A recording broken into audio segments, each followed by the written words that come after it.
Singer split type air condition indoor ইউনিটে original motherboard লাগানোর কারণে অরিজিনাল হয়ে গেছে। সব সময় চেষ্টা করবেন অরিজিনাল বোর্ড লাগাতে, তাহলে আপনার এসি দিনের পর দিন চলবে, নষ্ট হবে না। চাইলে এটাতে মার্কেট থেকে ইউনিভার্সাল মাদারবোর্ড ইনস্টল করা যেত, কিন্তু না ইনস্টল করলে এটা সিস্টেম হয়ে যেত, পারফেক্টভাবে কিছুদিন পরে কাজ করে না। সেজন্য অরিজিনাল মাদারবোর্ড এটাতে লাগানো হয়েছে।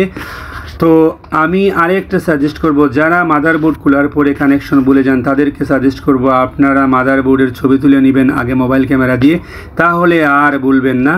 দয়া করে ভিডিওটি শুরু থেকে শেষ পর্যন্ত দেখেন, অবশ্যই আমরা অনেক কিছু শিখতে পারবো।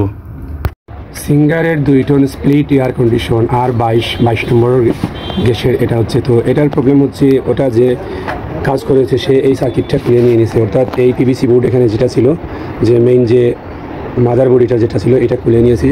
সেজন্য এটা এখন আর মানে কী অবস্থা আছে না আছে জানি না। এখন আমি পুরনো একটি সেম পিভিসি মেনটেনেন্স করে রেখেছি। এখন আপনাদেরকে আমি এটা লাগিয়ে দেখাবো। হতেও পারে না হতেও পারে, এটা পুরনো রিকন্ডিশন এনেছি, যদি হয়ে যায় তো ভালো কথা, আর না হলে তো নতুন একটি কিট দিয়ে এটাকে আবার পুনরায় রেডি করতে হবে। আর নতুন যদি সার্কিট আমি লাগিয়ে নিই তাহলে এটাতে সিস্টেম হয়ে যাবে। তো এটা হচ্ছে এটার অরিজিনাল সার্কিট। তো এটাতে বসে আর এইটা সার্কিট এইটা, তবে এইটার সার্কিট না, এইটার সার্কিট এটা হলেও তো এইটার সার্কিট এটা না। তো এখন এটা আমি ম্যানেজ করেছি। এখন এইটাতে একটা ইনস্টল করে দেখব, এটা যদি রেডি থাকে। আমি এটা এক্সট্রা ট্রাই করিনি, খোলাভাবে ট্রাই করিনি, এটাতে আমি এখন ট্রাই করব। এটা সরাসরি এটা লাগিয়ে নিব। আমি এটা সিঙ্গারের কোম্পানি থেকে এটা নিয়ে এসেছি, একটু টাকা বেশি হয়ে গেছে, তারপরে অরিজিনাল হয়ে যাবে। আমার এখানে যদি অরিজিনাল হয়ে যায় তাহলে সমস্যা নেই, যদি হয়ে যায় ইনশাআল্লাহ তো হয়ে গেল। তো এখানে পারফেক্টভাবেই বসে সমস্যা নেই। এটা আমি প্রথমে যে এটা ঠিক যেভাবে ছিল ঠিক সেভাবেই হয়ে যাবে এটা। এখন আমি এটা ট্রাই করব এটাতে কানেকশন দিয়ে, কীভাবে কানেকশন সুন্দর করে ট্রাই করে দেখবো, তারপরে এটা আমি মেনটেনেন্স করবো। তো এটাতে যে জাম্পারগুলো আছে যে দেখেন, এই হচ্ছে ট্রান্সফরমারের জাম্পার, এটা হচ্ছে ট্রান্সফরমারের জাম্পার, আর এটা হচ্ছে আমাদের এই যে মেইন জাম্পার। আর যাই হোক এখানে যতগুলো আছে ঠিক ততগুলো আমরা ঠিক মতো লাগিয়ে নেবো, বসিয়ে নেবো ইনশাআল্লাহ এটা, তারপরে চেক আপ করে নেবো। তো প্রথমে আমরা যে এল যেটা আছে এটা দিয়ে দিই। এলটা হচ্ছে এটা, সার্কিটটা বসবে এভাবে যদি বসে তাহলে এলটা আমরা দিচ্ছি কোথায়, এলটা আমরা এখানে দিয়ে দিব। এটা হচ্ছে এল কানেকশন এখানে দিয়ে দিচ্ছি। আর এখানে হলুদ একটা কানেকশন আসবে এই যে এখানে, এটা হচ্ছে এলের কানেকশন, তো এইটাও আমরা এখানে দিচ্ছি। আর এটা হচ্ছে গ্রাউন্ড কানেকশন। তুমি বিকালে নিও, বিকালে ইনশাআল্লাহ খবর হয়। এটা হচ্ছে নেগেটিভ কানেকশন, এটা দিয়ে দিচ্ছি। আর এটা হচ্ছে আমাদের মেইনস কানেকশন, তো এইটা আমি এখানে দিয়ে দিচ্ছি। আর এটা হচ্ছে ট্রান্সফরমারের কানেকশন, অর্থাৎ আমাদের যে অ্যাডাপ্টার আছে এইটার কানেকশন এটা। আর এটা হচ্ছে আমাদের রুলার মোটরের কানেকশন, তো এটা হচ্ছে মোটরের কানেকশন, তো এটা করে দিচ্ছি আমি। এটা এই কানেকশনগুলো দিয়ে দিই, এখানে দুটো কানেকশন আছে লাল এবং হলুদ। তো এটা হচ্ছে এই জাম্পারটা এখানে, আর এই লাল জাম্পারটা হচ্ছে এখানে, ঠিক আছে। এই সার্কিটটা কিন্তু এইটাও না, তারপরেও আমি এটা নিয়ে এসেছি নতুন পুরোনো।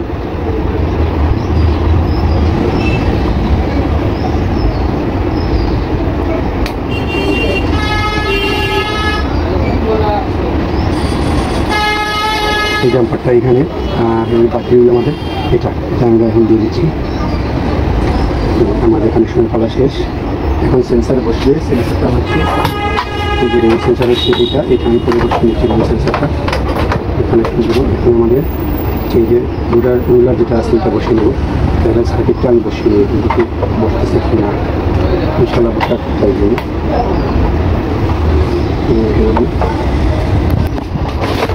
এটা দিয়ে দিই, এটা হচ্ছে মোটরের কানেকশন, এটাও দিয়ে দিচ্ছি। আর এটা বাকি থাকছে শুধু আমাদের রুলারের কানেকশন। রুলারের কানেকশন জাম্পারটা আমি এখানে বসিয়ে দিলাম। আশা করি আমাদের সম্পূর্ণ কানেকশনগুলো বসা শেষ। এখন আমি সার্কিটটা বসিয়ে দেবো এখানে ইনশাআল্লাহ, তারপরে দেখা যাক কী হয় না হয়। এটা সমস্যা হয়ে গেছে, এটার ভিতরে নিয়ে আসে এইটা। তো এখন যদি আমরা এখানে এটা বসিয়ে দিই, এখানে ঠিক যেভাবে ছিল ঠিকভাবে বসিয়ে যদি আমি এখন ট্রাই করি এটা কানেকশন দিয়ে কীভাবে। এটা এখানে ছিল, এখানে আসা পরে তো এটা থাক, সমস্যা নেই। আমরা এখানে এটা কানেকশন করবো, কানেকশন করে যে পাওয়ার কানেকশন যেটা আছে এখানে আছে পাওয়ার কানেকশনটা, এই পাওয়ার কানেকশনটা আমি নিয়ে নেবো এখান থেকে। তো এখন আমি এখান থেকে ভিতরে পাওয়ার কানেকশনটা আমি এখন দিয়ে দেবো এখান থেকে। লুজ আমি এখন পাওয়ার কানেকশনটা এখানে দিয়ে দিব। শুধু সার্কিটটা টেস্ট করতেছি আমরা লুজ কানেকশনটা দিয়ে।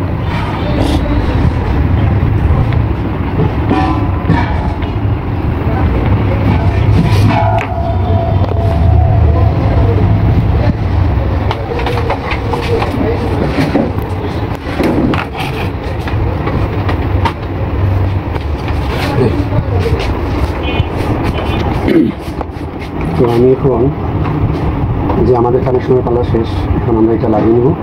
এখন দেখবো আমাদের এটা ঠিক আছে, পারফেক্টভাবে সার্কিটটা কাজ করেনি, ঠিকঠাক যদি কাজ করে তো আলহামদুলিল্লাহ। তো এখন আমি এটাতে পাওয়ার দিয়ে দিব, এখানে সরাসরি কানেকশন দিয়ে দিচ্ছি। বিসমিল্লাহ।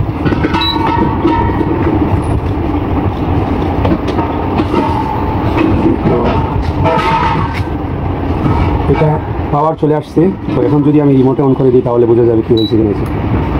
আলহামদুলিল্লাহ এটা সার্কিটটা ঠিক আছে, সম্পূর্ণ সব কিছু ঠিক আছে। দেখেন যে এখন কীভাবে ফ্যানটা চলতেছে। এখন আমাদের মেইন যে সমস্যা, মেইন যে কানেকশনটা, এটা আমি এখন ট্রাই করবো। তো দেখেন এখানে কীভাবে রিলারটা ঠিক চলতেছে, রিলারটা ঠিকই চলতেছে, সমস্যা নেই। হ্যাঁ চলতেছে, এটা ঠিক হয়ে গেছে। এখন আমি এখানে যে আমাদের আউটলাইন আছে যে কানেকশনটা যাবে, অর্থাৎ আমাদের এই যে এসি আউটপুট হবে, আউটডোরের যে কানেকশনটা যাবে 220 ভোল্ট, এখান থেকে আউট হয়ে যাবে সিলাইন হোক আর তোমার কারো লেখা থাকে সিলাইন, যে আমাদের এখানে যে আউট হবে যেটা, এই কানেকশনটা দিয়ে আমাদের আউটপুট হবে আউটডোরে। এটা আমরা এখন ট্রাই করে নেব। এখন আমরা এটা কানেকশন ট্রাই করে নেব আমাদের এখানে 220 ভোল্ট আছে কিনা। দেখেন এখানে আমাদের 220 ভোল্ট হচ্ছে, এটা হচ্ছে নেগেটিভ আর এটা হচ্ছে পজিটিভ। তো আমাদের এইটা আছে 220 ভোল্ট চলে আসতে হবে। এই যে দেখেন এটা স্টার্ট হয়ে গেছে। এখন যদি আমি এইটা স্টার্ট করি আপনাদের অফ করে দেখাই, এই যে দেখেন এটাতে আউটডোর অফ হয়ে যাবে, এটা টিপ দিলেই এই যে দেখেন আউটডোর বন্ধ হয়ে গেছে। অর্থাৎ আউটডোরের যে 220 ভোল্ট আছে এটা ডিসকাস্ট হয়ে গেছে, অর্থাৎ ডিসকানেকশন হয়ে গেছে। এখন যদি আমি আবার এই মোডের মধ্যে মারি তাহলে চলে আসবে। দেখেন সময় নেবে 3 মিনিট, 3 করে নেওয়ার পরে এটা আমাদের ঠিক হয়ে যাবে। তো যাই হোক, এই ছিল আমার এইটার ভিডিও। তো এইটার মেন সমস্যাটা ছিল এই মাদারবোর্ডের মধ্যে। মাদারবোর্ডটা কেনা জিনিস খুলে নিয়েছি, সেটা আমি আবার পুনরায় এখানে ইনস্টল করলাম। আশা করি এই সার্কিটটা রেডি হয়ে গেছে। আমার বেশ ভালো লাগতেছে যে সেকেন্ড হ্যান্ড একটা কিট কিনে এনে এখানে আমি রেডি করতে পারতেছি আলহামদুলিল্লাহ। আর এই যে এখন আউটপুটটা এখানে চলে আসছে, এখানে যে রিলেটা আছে রিলেটা অন হয়ে গেছে। আমি আবার দেখে নিই, তারপরে ট্রাই করে নিই, দেখি আসলো কি না। তো আসতেও পারে, নাও আসতে পারে, দেখি ট্রাই করে নিই আমাদের এখানে আসছে। তো দেখেন এখানে আমাদের 235 ভোল্ট আছে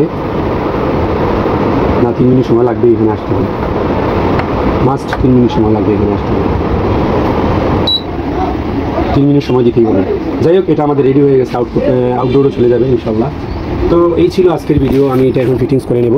আর যাই হোক, এটা আমি আবারও বলতেছি, এটা ছিল সিঙ্গারের 2 টন R22-এর। এটা হচ্ছে স্প্লিটটা খুবই ভালো মানের। আর এই স্প্লিটগুলো যদি আমি পরিবর্তন করে নিতাম, যদি মার্কেটে যেগুলো সচরাচর কিনতে মিলে যদি এগুলো নিয়ে নিতাম, তাহলে কিন্তু এটা সিস্টেম হয়ে যেত। সিস্টেমে না করার কারণে এটা আমি অরিজিনালিভাবে ট্রাই করছি এটা কানেকশন দিয়ে রেডি করার জন্য। তো আলহামদুলিল্লাহ ঠিক হয়ে গেছে। এখন আমি এটা কাস্টমারের হাতে পৌঁছে দেবো ইনশাল্লাহ, ধরিয়ে দেবো। আর যদি সমস্যা হয় তাহলে তো আপনারা যদি কোনো কিছু জানার থাকে, বোঝার থাকে, তাহলে আপনারা আমাকে ইনবক্সে কমেন্ট করবেন, ইনশাল্লাহ আপনার প্রশ্নের উত্তর দেওয়ার চেষ্টা করবো। আর যারা আমার চ্যানেলের সাবস্ক্রাইবার রয়েছে তাদের প্রতি অসংখ্য ভালোবাসা রইল। আর যারা এখনও সাবস্ক্রাইব করেননি, আপনারা সাবস্ক্রাইব করে বেল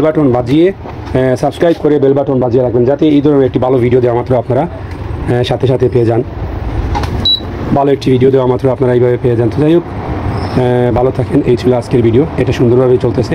ওয়া আখিরু দাওয়ানা আলহামদুলিল্লাহি রাব্বিল আলামিন। আসসালামু আলাইকুম ওয়া রাহমাতুল্লাহি ওয়া বারাকাতুহু।